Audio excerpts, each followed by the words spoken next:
I'm going to take you behind the scenes of how I leverage the methodology I created and use at Hardly Selling after being behind the scenes and growing over 100 companies now that have remote sales teams. This is the raw, unfiltered process of how I discovered why a company that I will call Company X was stuck at $360K per month and they should have been doing 1.6 million. I'll tell you exactly what I saw, the actual conversations I had with the business owner, and show you how I uncovered and fixed their problems in real time so you can fix the same problems in your business. I'm Will Hinkson. I'm the owner of Hardly Selling, and collectively, me and my team have done over $100 million from sales teams under our direct management. I make these videos because when you do sales right, it helps more people, and honestly, what is better than helping more people? For this video, you're going to be a fly on the wall as I go through the entire audit process of their sales teams and how me and my team fix their problems. I'm going to walk you through, probably more importantly, my thought process as I go through their CRM, as I listen to their calls that honestly made my jaw drop, and finally you'll see the exact moment where I realized exactly what was going on with the team. This is the behind the scenes process that most people never get to see, which is why their sales department isn't doing as well as it could and is leaking hundreds of thousands, if not millions of dollars over the years. It's important to understand here that in a sales department, there's really only 3 levers you can pull. You can book more sales calls from existing leads, you can get a higher show rate to sales calls, and you can increase your team's close rate on calls. That's it. So when we look at the ways to do that, really there's 3 ingredients to get that sales cake to bake. There's people, there's process, and there's performance, right? The 3 Ps, which I'll talk a lot more about as we go through how we took Company X from $360K a month to $1.6 million a month. So coming back to Company X in the story, it was Tuesday at 11 a.m. I open up my Zoom room. I've got business owner from Company X there. He's already filled out a preparation sheet that I took a look at the day before we hopped on the call. And this is really just a prep call, right? Just to fill in any gaps about how they're tracking their sales numbers so I can understand them and really get a sense of what he feels like is going on in the sales team and do a quick CRM walkthrough just so I can make sure I understand their pipelines. So he's talking, I'm taking notes, and here's exactly what he said. Will, my closers are folding like lawn chairs. Every time that somebody has an objection, I honestly don't know what's wrong with them. And as he's saying this, I'm thinking, okay, this sounds like a typical objection handling problem. And honestly, one of the most common things we train sales reps with companies we work with. So it's straightforward enough to kind of listen to the calls and see where they're missing, create a training plan around it, and get the reps confident on objection handling. But if you remember the beginning of this video, which of the 3 actions was this? If you said close rate, you're spot on. Specifically focusing on increasing skill set around objections and making sure the reps feel confident handling those objections. But here's something that's really helpful to understand about audits. The owner's version of the problem is almost never the full problem and is sometimes way off the base. And so I tell the business owner, great, I'll need to look over everything. Let's get access to the CRM, your sales recordings, your team data, your funnel links, so I can opt in as a prospect and go through the experience. Like, I need to see it all, right? The important piece of this is I need to find leverage. And here's the thing. Anybody that's been in sales for 4 or 5 years can point to a bunch of things that are going wrong, but leverage comes from applying time, effort, energy, and focus, as well as potentially money, into fixing the thing that gives you the biggest increase in your revenue. It's the knowledge and expertise that only really comes from running multiple sales teams and successfully growing them and taking the time to look through everything that uncovers the highest leverage point in your business. And this is where things got really interesting. So the business owner's EA sends me the login credentials and I opened up their CRM and it was just an absolute disaster. Check this out. There's no lead scoring, there's no prioritization of who to reach out to, no system in place based on data of how many times to reach out to new leads. And speed to lead is 8 to 36 hours, which might as well be non-existent. If you're waiting that long to contact leads, the likelihood you're gonna get a hold of the majority of them is just so low. And so I'm scrolling in their CRM, I'm going through the lead list, and I can't tell who's been contacted, who needs follow-up, who's qualified, like nothing.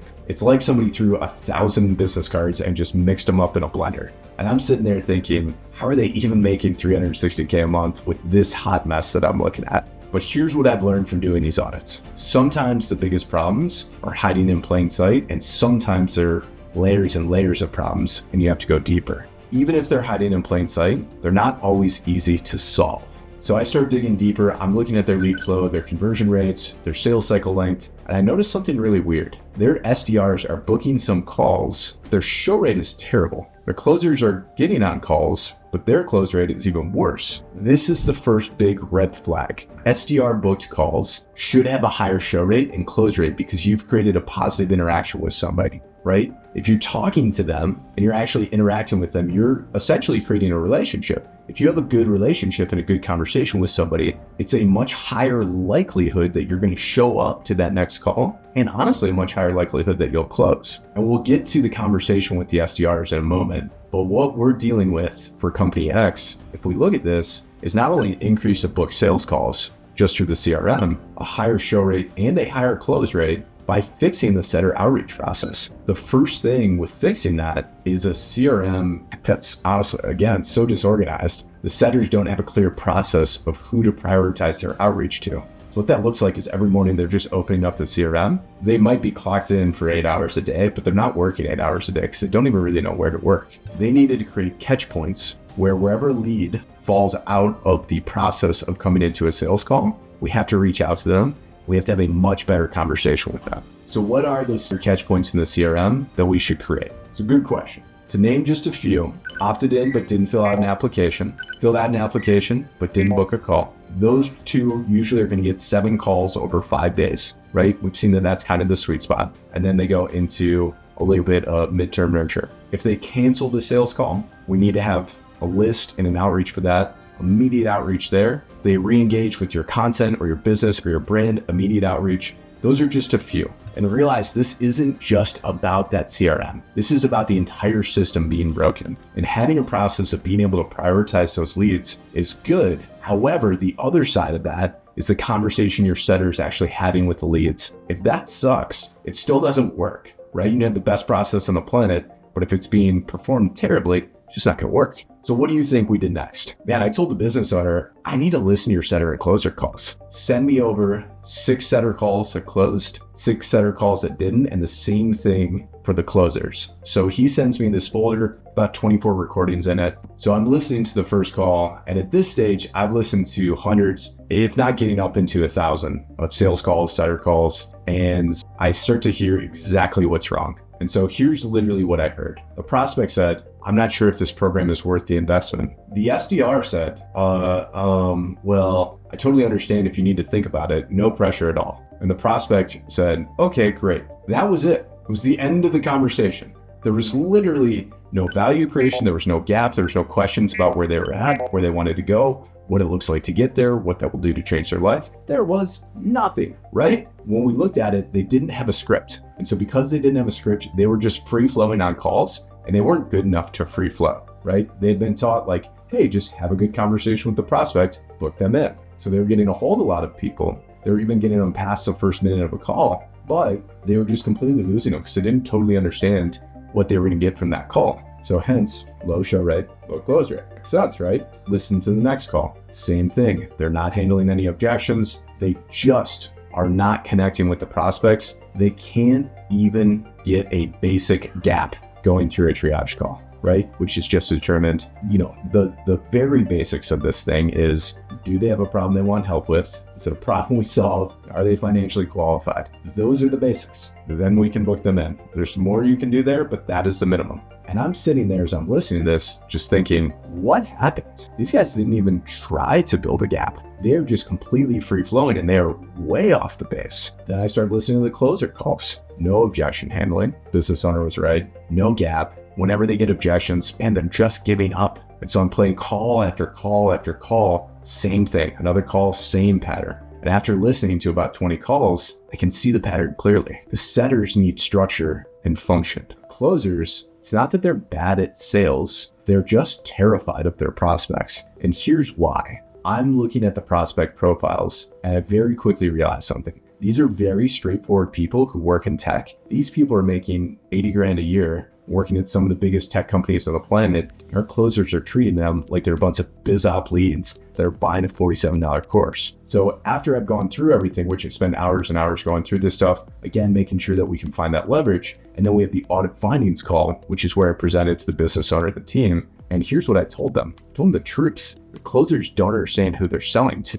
They think they're selling to desperate people who need to be convinced, but they're actually selling to people who are very analytical, successful people who need to be educated and taught a different way to think about this stuff. And that's where this audit got really interesting. I'm looking at their sales scripts and I'm seeing phrases like limited time offer, act now before it's too late. And just that kind of urgency with people who would make 80 grand a year that are looking to make 160 grand a year at some of the biggest tech firms on the planet. They don't care about your fake scarcity. It's repellent for them. There's another layer to this as well, right? Because before I hopped on that call, I hopped on a call with their sales manager. It was a relatively big team. And I asked him like, hey man, what do you feel like your biggest challenge with your sales team is? He says, Will, they're lacking confidence, right? They feel like they can't handle these conversations with the prospects. And so this is where it all comes together. These closers aren't failing because they don't know how to sell. They're failing because they don't feel worthy of selling to successful people and they don't know how to communicate with them. There's a difference between the type of sophistication, which is really just the level that that person is at and how deeply they understand what you do. If you're talking to more sophisticated people, you have to have a sophisticated conversation.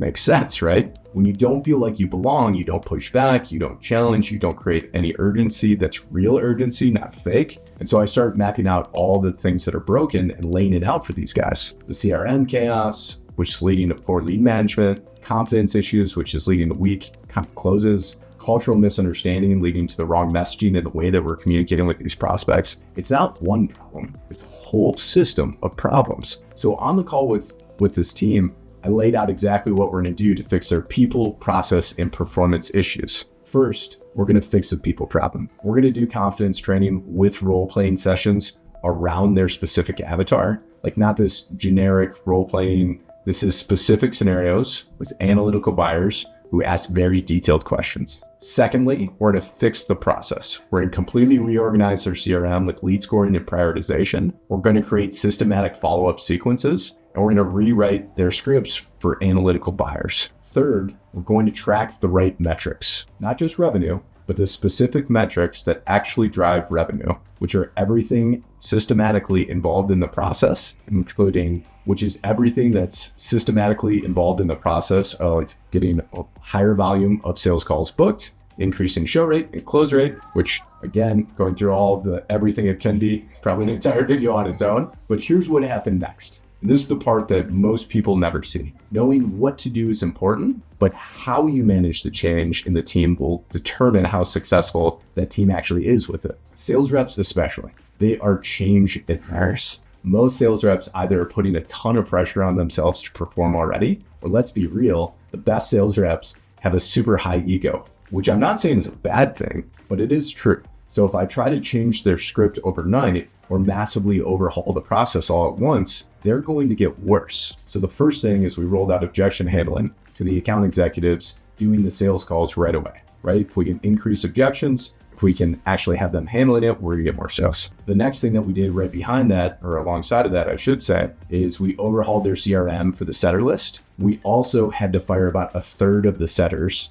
and bring in new talent through our hiring and onboarding process. That's one of the first videos on here going through and detailing all that. Now, why would I do that first? It's because those things are low-hanging fruit that brings more clarity and confidence to the team right away. Anything that simplifies and clarifies a sales rep's job will ultimately make them more confident on calls. The more confident a rep is, the better they perform every single time. After that, we slowly introduce the scripting changes on calls, and more importantly, we continuously train the team on the right outcomes from each question and section in the script, which again increases confidence and clarity. But by week 3, things started to click for the team. Close rate jumped. We went from where they were, which is relatively low, to 25%, which is about average. Week 4, we're looking at 32%. Week 5, they were actually sitting around a 38% close rate. And here's what's really cool. With all the changes we made, 5 months go by, month 5, they have their first $1 million month. I remember having on a call with the business owner, kind of that 5th month there. And I'll never forget what he said. He looked almost shocked. He's like, Will, we just did our first $1 million month. I can't believe it.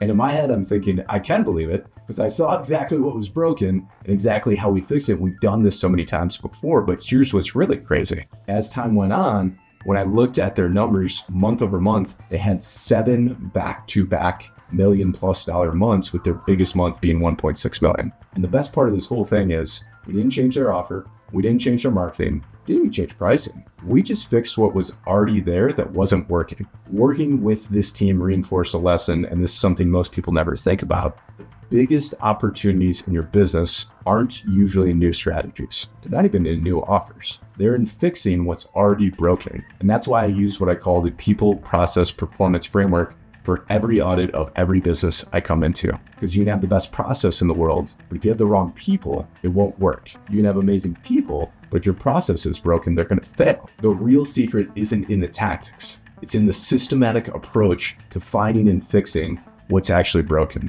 Most people look at this and they see the 360K to 1.6 million transformation. They think, it's magic, it's amazing, all that stuff. But when you see it from behind the scenes, you realize it's really just good detective work combined with experience in growing sales teams. By the way, if you like this format of me kind of detailing out kind of case study of companies we've worked with, what we saw, what we did, and what the results were, comment down below and let me know so I can keep making this style of videos. And if you got value from this video, make sure to subscribe to see when the next video drops so you can do sales the right way, help more people, will grow in your revenue. We'll see you in the next one.